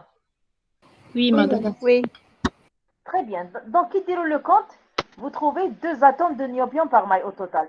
On a 8 fois 1/8 plus 1, ça fait 2. 2 atomes de niobium par maille. Voilà dans le corrigé, comme le calcul. Voilà, 8 fois 1/8 pour les sommets, plus 1 qui est à l'intérieur, c'est beau, 2 au total. Maintenant, la suite de la question. Il vous demande de préciser leur position. Les positions, on a les sommets et le centre de la maille. On est d'accord? C'est-à-dire, on a les sommets, c'est 0, 0, 0, c'est l'origine qui les représente. Ou le centre, c'est 1/2, 1/2, 1/2. On les positions des atomes. On a 2 atomes, il faut donner 2 coordonnées. La coordonnée les atomes qui sont au sommet, ou on a la fois, si vous vous rappelez, les sommets équivalents, les sommets. Donc, ils vont être représentés par l'origine, par exemple, 0, 0, 0. Ou le deuxième point, c'est celui qui est au centre, deuxième type. Deuxième type, c'est l'atome qui est au centre. Le centre de la maille, c'est 1/2, 1/2, 1/2. On a les positions dans les 2 atomes. Est-ce que c'est compris? On ne va pas donner les... Madame. Oui? Oui? Madame, le nombre de motifs, le nombre de l'atome, c'est Z, yeah. Comment ça, Z? Z. Le symbole. Le symbole. De la Le symbole, il faut garder... ok, il faut garder le même symbole que vous avez utilisé en cours. En cours, elle vous a donné le nombre de motifs Z. C'est bien ça? Z. Et parce que des fois, c'est beau 1, des fois, c'est beau Z. Il faut garder les mêmes notations. Donc, là, le nombre de motifs par maille, on va le noter Z. C'est clair? Oui. Oui, madame. Z, c'est le nombre de motifs par maille. Voilà. Donc, pour les positions, c'est bon. On a des atomes au sommet, on a un atome au centre de la maille, c'est bon. Maintenant, il vous demande de déterminer quoi? La coordinance. La coordinance de niobium. La coordinance, c'est quoi par définition? Puisque vous avez fait le cours. C'est quoi la coordinance?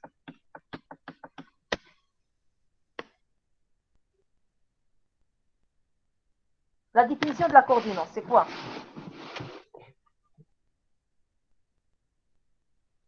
Le nombre des atomes. Oui? Du structure cristalline. C'est pas ça. Non, c'est la coordination ou l'indice de coordination, c'est la même chose. C'est quoi? Le nombre des atomes le plus proche à la même distance. Très bien. Très bien, c'est ça la définition. C'est-à-dire c'est le nombre des premiers voisins. C'est le nombre des atomes les plus proches de mon atome de niobium. Voilà. Donc, la coordinance dans la structure cubique centrale, elle est égale à combien?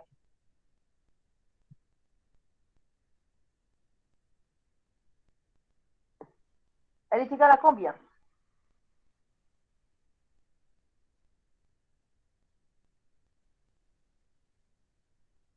Huit. 8, oui. Bon, Anna, je vous conseille de prendre l'atome qui est au centre de la maille pour voir cette coordination 8. Parce que c'est le meilleur atome, mais nous pouvons voir la coordination 8. Donc, quitte l'atome qui est au centre de la maille. J'ai représenté les premiers voisins la liaison de en rouge, la distance entre l'atome de niobium que j'ai pris, au centre, et le nombre qui est les plus proches à les premiers voisins, c'est-à-dire la coordination. Voilà. Donc, regardez, si vous prenez l'atome qui est au centre de la maille, il est entouré par 8 atomes de niobium. La liaison avec le dieu rouge, les premiers voisins. En rouge, les premiers voisins. Donc, si vous voulez, chaque atome de niobium qui est au centre, par exemple, il est entouré par 8 atomes de niobium voisins. 1, 2, 3, 4, 5, 6, 7, 8. Donc, ça veut dire la coordination dans la structure cubique centrée, elle est égale à 8. On est d'accord? Oui. Oui. Maintenant, pour la distance, parce que lorsque vous précisez la coordination, s'il vous plaît, il faut mettre à côté quelle est la distance qui sépare les deux premiers voisins. Il faut mentionner la distance. Donc, c'est-à-dire, tu vois la distance en gras, en rouge, il faut mentionner la distance. Elle est égale à combien par rapport aux paramètres de la maille?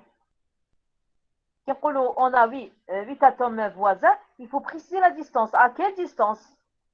Donc, la distance, elle est égale à quoi en fait? La distance qui est en rouge gras, elle est égale à combien? En fonction du paramètre de la maille, bien sûr. Je ne demande pas la valeur, je ne demande que l'expression. L'expression en fonction du paramètre A. Ça représente quoi? C'est A racine 3 sur 2. Très bien, très bien. Et en fait, c'est la moitié de la diagonale de cube. C'est la moitié de diagonale de cube. Donc, là aussi, je vous ai donné tout le détail. Bien sûr, c'est en dehors de la question. Je ne vous demande pas de me le démontrer. Donc, j'ai fait la démonstration ici de D. Je te fais très bien que la distance à D, effectivement, c'est A racine de 3 sur 2. Donc, vous avez tout le détail. Là, la démonstration là, il faut utiliser la relation de Pythagore à chaque fois. À chaque fois, il faut prendre un triangle droit et vous appliquez la relation de Pythagore. Donc, je vous ai fait la démonstration ici. Et je répète, c'est en dehors de la réponse. Donc, c'est en plus, comme la démonstration, pour vous dire à la fin que la distance, effectivement, qui sépare les deux premiers voisins, c'est A racine de 3 sur 2. Vous la trouvez en bas. Vous pouvez la lire chez vous. تعاودوا l'exercice, par exemple هنا كي تشوفوا la démonstration تفهموا باللي effectivement هذيك la distance اللي درتها لكم en rouge en gras, la distance qui sépare deux atomes de niobium, c'est 1 racine de 3 sur 2. Voilà la démonstration. Et c'est en dehors de la réponse, on ne vous demande pas de la démontrer. Donc je vous ai fait la démonstration je te fais moi et pour vous convaincre que c'est 1 racine de 3 sur 2 uniquement. Est-ce que c'est compris? Oui, madame. Voilà, donc دائما كي تقولوا la coordination تقولوا لنا la distance correspondante. Par exemple, تقولوا لنا عندنا la coordination elle est égale à 8, كملوا la phrase. À 8 à distance, D égale A racine de 3 sur 2 par exemple dans ce cas. هذا ما كان. Il faut mentionner la distance qui sépare les deux atomes de niobium en fonction du paramètre de la maille. هذا ما كان. Ensuite, la troisième question. Qu'est-ce qu'on vous demande? Calculer la masse volumique attendue pour le niobium et comparer avec la masse volumique expérimentale. Donc, attendons comme la valeur expérimentale et on vous demande de déterminer la valeur de la masse volumique attendue. Donc, la définition de la masse volumique. Écoute la الحجمية. Donc, comment vous faites pour déterminer la masse volumique? La masse de la maille sur le volume de la maille. Ce n'est pas la masse de la maille, c'est la masse des motifs. La masse des motifs. La masse des motifs, donc les motifs seront représentés dans un volume de la maille à 3, parce qu'elle est cubique. On est d'accord? Madame, le nombre de motifs fois la masse molaire sur le nombre d'Avogadro fois le volume de la maille. وهنا ثاني bien sûr هاد la relation منين جات en fait la masse des motifs bon نتوما قلتوا لي درت لكم زاد Vous le représentez par le symbole Z, le nombre de motifs. Oui. Oui. Donc, là, je vais changer. Hadia N, je vais mettre Z à la place pour garder les mêmes notations. Hein, parce que dans des ouvrages, vous pouvez trouver un tani. Un, c'est le nombre de motifs tani. Bon, là, vous avez représenté Z en cours, je vais laisser Z. Comme le cours, Z, c'est le nombre de motifs par maille. On est d'accord? Donc, la relation tani, je vous ai fait une remarque, une petite démonstration. De la relation. Attendez. Ah. Attendez. Au lieu de faire descendre le curseur, je le fais.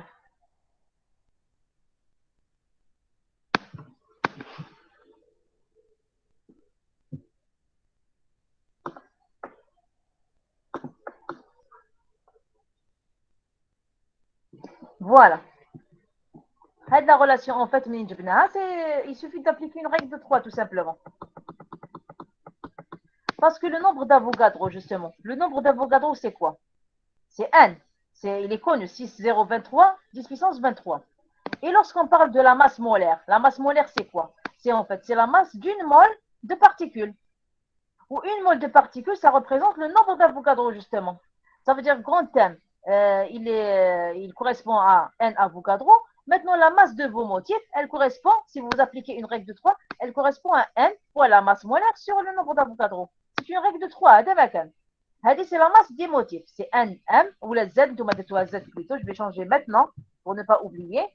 Donc, N, c'est Z. Z. ZM sur le nombre d'Avogadro A3. A3, c'est le volume de la maille parce qu'elle est cubique. Le volume d'un cube, il faut laisser A3. Voilà. Est-ce qu'on a tout pour calculer la masse volumique? Bon, le nombre de motifs par maille, on l'a calculé. C'est 2. C'est 2 par maille. La masse molaire du niobium, c'est une donnée. Rappelez-vous dans l'énoncé de l'exercice, comme la masse molaire de niobium, c'est une donnée. Le nombre d'Avogadro, c'est une valeur qui est connue, c'est 0,23 10 puissance 23. Et le volume de la maille, c'est A3. Est-ce qu'on a le paramètre de la maille A3? Normalement, on l'a. C'est une donnée aussi. C'est une donnée. Normalement, c'est 330 picomètres. C'est une donnée. Au début, donc je reviens au début de l'exercice. Voilà. Le paramètre de la maille, c'est 330 picomètres. La masse molaire de niobium, c'est 92,9 grammes par mol. Donc, c'est des données.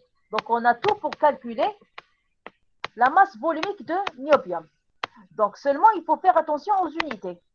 Donc, le paramètre 1, là, au picomètre. Donc, il faut le convertir. Par exemple, il a la masse gramme, la masse molaire, il a gramme par centimètre cube. Il faut convertir le paramètre 1 en centimètres. Il a l'unité kilogramme par mètre cube. Il faut convertir le paramètre 1 en mètre. Donc, faites très attention aux unités. Donc, je reviens maintenant à l'expression d'euro.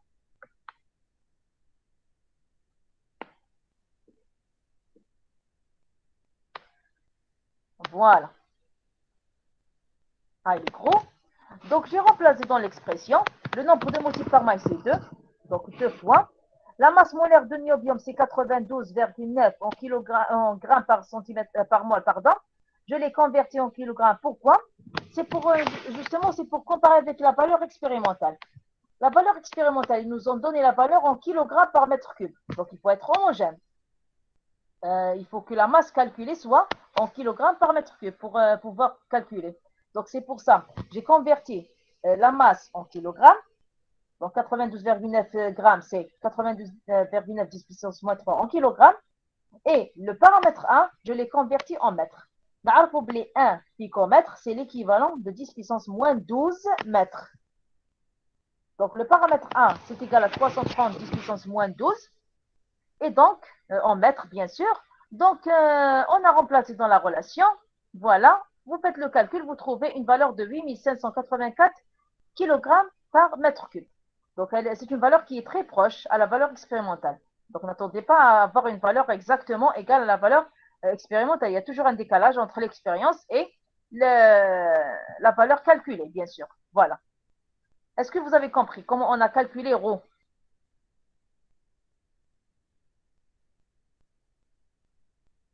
Oui, madame. Très bien. Donc, Oui, madame. la question suivante concerne la détermination du rayon atomique de niobium. Il vous demande de déterminer le rayon atomique de niobium. Rappelez-vous que la distance qui sépare deux atomes de niobium, c'est quoi? C'est A racine de 3 sur 2. On l'a déjà démontré de la relation. La distance justement qui sépare deux atomes de niobium. On a assimilé les atomes à des sphères. Donc, il y a deux sphères tangents. Deux sphères tangents. La distance entre eux, ça veut dire c'est la distance entre les deux centres. Les deux centres, ça veut dire 2R. 2R égale A racine de 3 sur 2. Et donc, le rayon, c'est quoi? C'est A racine de 3 sur 4. Donc, le paramètre, on l'a. C'est une donnée. C'est 330 en picomètres. Donc, vous pouvez le laisser en picomètres. Ce n'est pas la peine de convertir. Et vous donnez à ce moment-là le rayon en picomètres. Voilà. Donc, vous faites le calcul. Vous trouvez une valeur de 143 picomètres. Est-ce que vous avez compris pour le rayon? Le rayon, on le calcule à partir de la distance qui sépare deux atomes de niobium voisins. Est-ce que vous n'avez pas de questions concernant le rayon de niobium? Madame, j'ai pas compris bien. Alors, comment on calcule le rayon de niobium, mademoiselle? Est-ce que vous avez une idée? Comment on le calcule?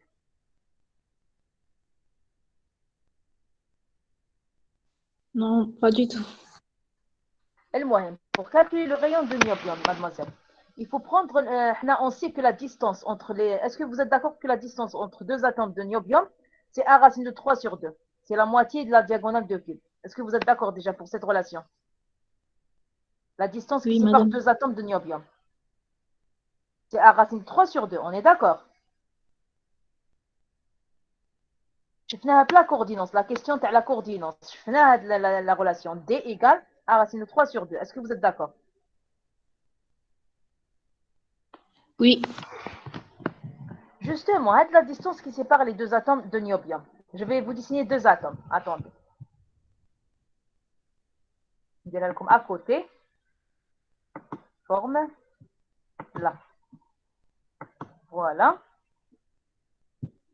Et un autre atome adjacent.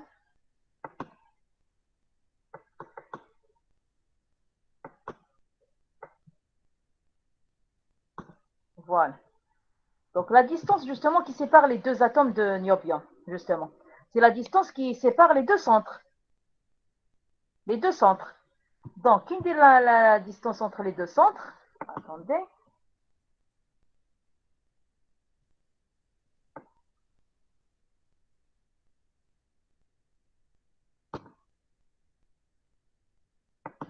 Regardez. Est-ce que vous arrivez à voir le schéma que j'ai dessiné tout à l'heure?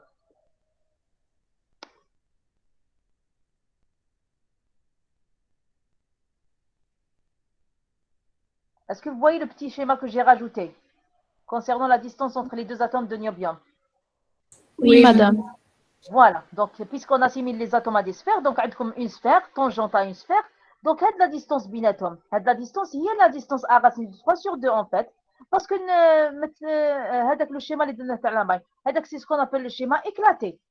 En réalité, il n'y a pas la grande distance bien les atomes. En réalité, on a le schéma éclaté de la maille. C'est pour voir la position des atomes. Est-ce qu'en réalité, on a l'espace entre les atomes de la maille, d'après vous? Non. Non. Justement, donc il y a des atomes qui sont tangents en réalité, justement. On est d'accord? Donc, les atomes, les atomes qui sont tangents, la distance binatome, c'est 1 racine de 3 sur 2, justement. Ou la distance, c'est quoi? C'est la distance entre les deux centres. Le centre, c'est le premier atome et le centre du deuxième atome. Donc, regardez bien, la distance D, c'est en fait, c'est R plus R. C'est le rayon du niobium plus le rayon du niobium. C'est 2R. Est-ce que vous avez compris? Oui. Sûr? Oui, madame, sûr. Voilà. Donc, la distance de R, justement, c'est A racine de 3 sur 2. Et donc, vous tirez l'expression de R du rayon.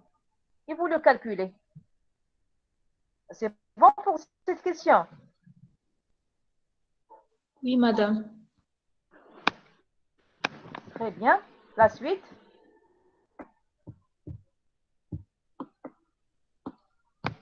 définir et calculer la compacité de la structure cubique centrée. Donc, d'abord, la définition de la compacité. Normalement, vous l'avez vu en cours. La compacité, c'est quoi? Alors, vous avez la définition en face de vous. La compacité, c'est le rapport entre le volume réellement occupé par les motifs et le volume de la maille. Tout simplement. C'est-à-dire, dire le rapport entre le volume des motifs divisé par le volume de la maille. Pourquoi on fait ça? Parce que justement, on a assimilé les atomes à des sphères. Lorsque vous associez plusieurs sphères, il y a toujours un vide entre eux. Il n'y a pas de vide entre eux. Ça veut dire le volume réellement occupé. Ce n'est pas tout le volume A3. Il y a une partie de volume qui sera occupée en réalité. Ce n'est pas tout le A3, toute la maille qui va être occupée. Alors, parce qu'il y a le vide, justement. Il n'y a pas de vide de la structure. Pourquoi il y a le vide? Parce qu'on a assimilé les atomes à des sphères.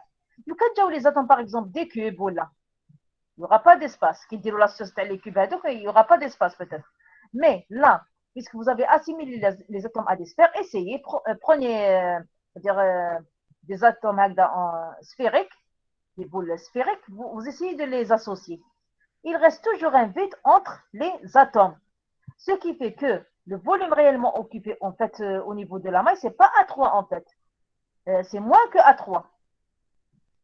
Donc justement, la compacité par définition, c'est quoi? C'est le rapport entre le volume réellement occupé par les motifs divisé par le volume de la maille A3. Justement, avec le vide, c'est quoi? C'est les sites. Les sites octaédriques, les sites tétraédriques, les sites, c'est des vides. Donc, avec le vide, c'est les sites. Justement. Donc, le volume des motifs, justement. Puisqu'on a, donc on a des sphères, ça veut dire, le volume d'une sphère, c'est quoi? C'est 4 tiers pi R3. Le volume d'une sphère, mathématiquement, c'est 4 tiers pi R3.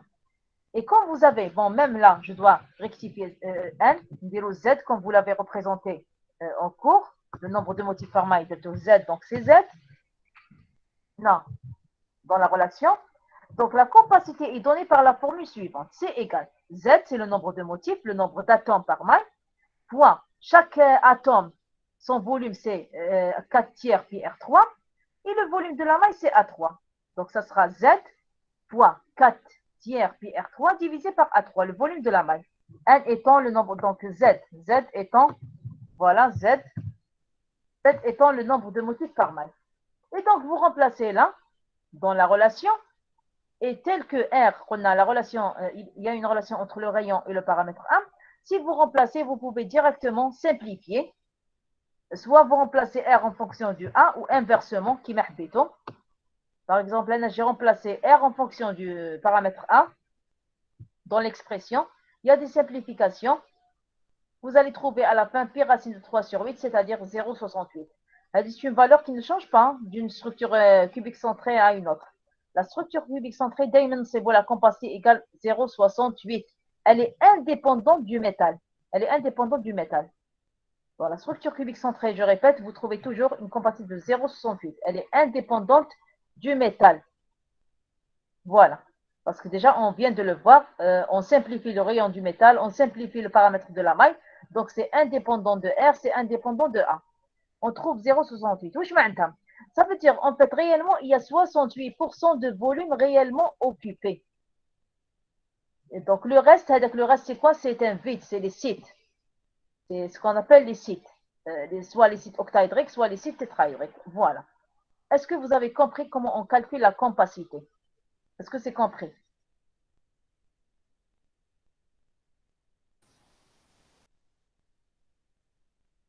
Oui ou non? Oui, madame. Oui, madame. Est-ce que vous avez des questions à poser concernant cet exercice?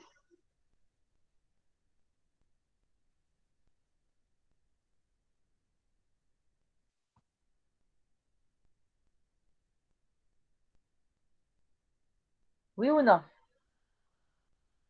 Madame, j'ai une petite question sur les axes. Oui? Hein? Madame, l'axe Z, كيفاش تعرفوا 001? Où ça? Dans l'exercice précédent ou là, Naya? هنايا في l'exercice هذا. L'axe Z, comment on le choisit? Oui, كيفاش عرفوا 0 0 1. Attendez. Pour la projection côté, vous parlez de la projection côté, n'est-ce pas?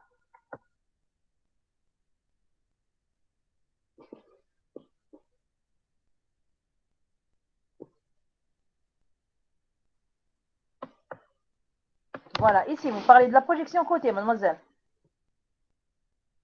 Non, madame, le plan. Vous parlez de ce schéma-là. Oui, madame.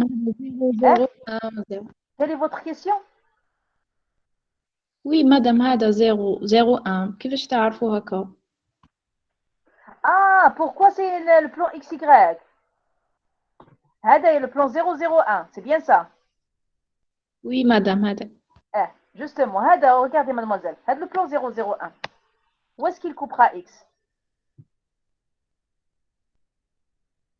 عاود ديري l'inverse. L'inverse de 0, c'est quoi? نعم madame le son يتقطع. L'inverse de 0. L'inverse de 0, c'est quoi? L'inverse de 0. C'est l'infini.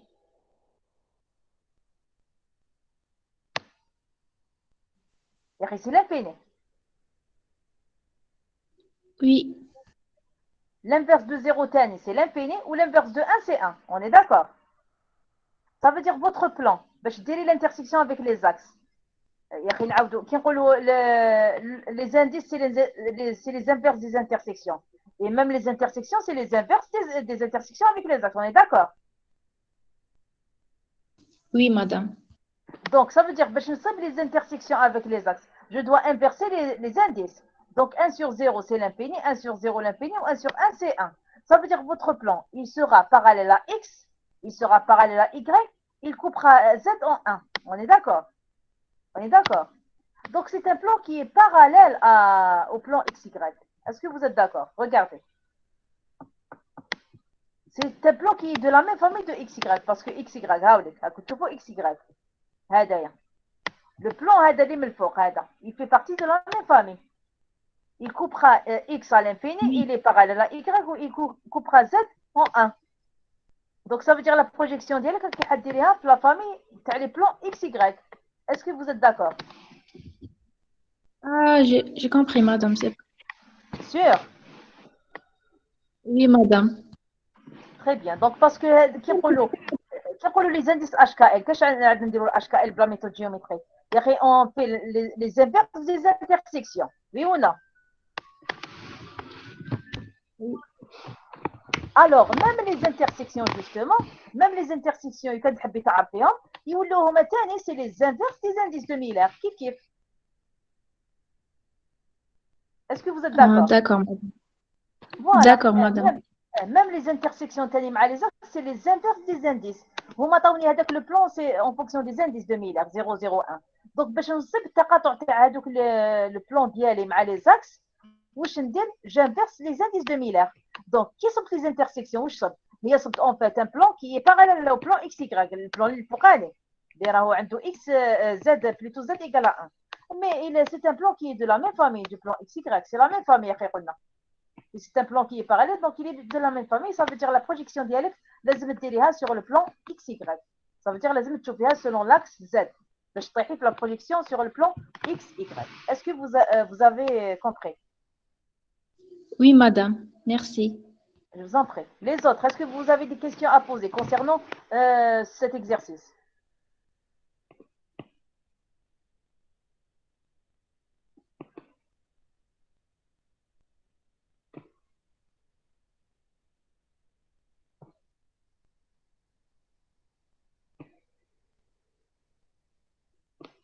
Bon, pardon, j'aimerais bien savoir où est-ce que vous en êtes en cours, au juste. Qu'est-ce que vous avez traité comme structure en cours?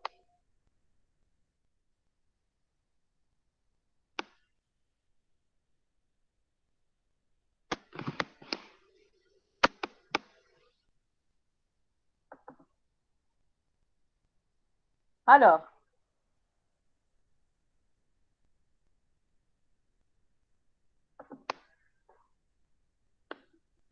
qu'est-ce que vous avez traité comme structure métallique? Est-ce que vous avez traité la structure cubique face centrée ou pas encore?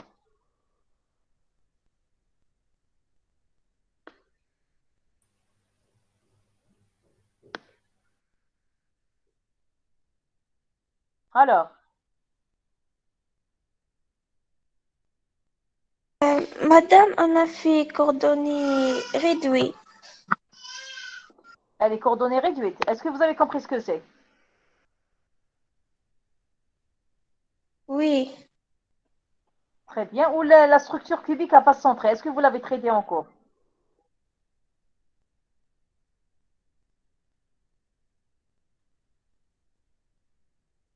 CFC, la structure CFC.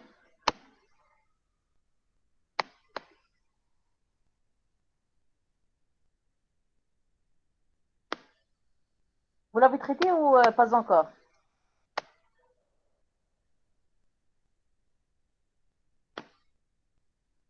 Oui, madame, cubique, on l'a fait. Cubique face centrée, CFC.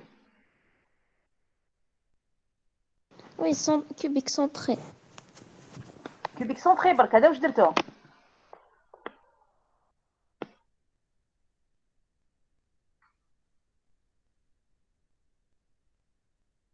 Et la structure hexagonale, est-ce que vous avez commencé le système hexagonal compact?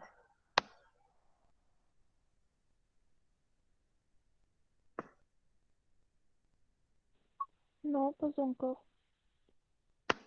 Vous avez commencé l'hexagonal compact? Non, madame. Non, Très bien, donc madame, on n'a pas. le système cubique, barkada makan. Oui. Très Oui. bien. Oui. Donc, المهم احنا درنا اليوم le premier exercice, donc je suis allée lentement pour ne pas dépasser le cours. Le deuxième exercice, il est lent. Je préfère le traiter en présentiel. Voilà, donc le premier, essayez de le revoir chez vous.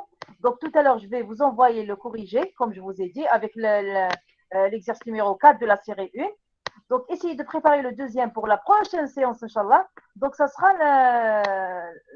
en présentiel, Inch'Allah. Donc normalement, la séance prochaine, c'est une séance de cours en présentiel, ou la séance d'après, c'est une séance de TD. Est-ce que c'est compris? Oui, madame. Voilà, donc travaillez bien. Donc vous avez la série ou qui nous en présentiel, comme la série est imprimée. Parce que donc je vous ai envoyé la série pour la préparer ou la séance prochaine, Inch'Allah, imprimée. Vous aurez la série imprimée. Voilà. Allez, bon courage.